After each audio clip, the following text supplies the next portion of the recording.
બેકાર શિક્ષિત યુવાનની આત્મકથા. હું એક શિક્ષિત યુવાન છું. ડિગ્રી મારી પાસે છે, પણ રોજગાર નથી.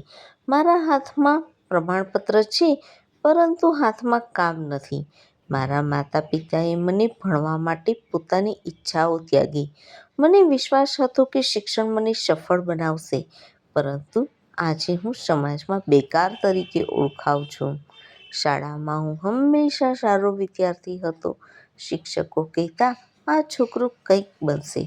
પરંતુ આજે જ્યારે નોકરી માટે દરવાજા ખખડાવું છું, ત્યારે એક જ જવાબ મળે છે: અનુભવ નથી. હું પૂછું છું, અનુભવ ક્યાંથી લાવું, જ્યારે કોઈ તક જ આપતું નથી? મિત્રો આગળ વધે છે, કોઈ નોકરીમાં, કોઈ વ્યવસાયમાં, અને હું હજી પણ રાહ જોઈ રહ્યો છું. સમાજ મને પ્રશ્ન કરે છે, આટલું ભણ્યા પછી પણ શું કર્યું? મારા હૃદયમાં એક જ જવાબ છે: મેં પ્રયત્ન કર્યો, પણ તક મળી નથી.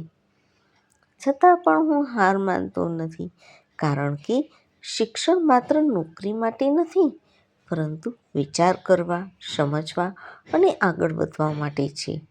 મને વિશ્વાસ છે, એક દિવસ મારી મહેનત રંગ લાવશે, મારું જ્ઞાન મને માર્ગ બતાવશે, અને એ દિવસ આવશે જ્યારે બેકાર શબ્દ મારા નામમાંથી નીકળી જશે.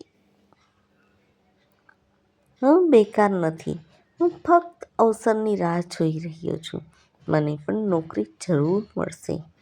મિત્રો, વિડીયોને લાઈક, શેર કરી ચેનલને સબસ્ક્રાઈબ જરૂર કરજો.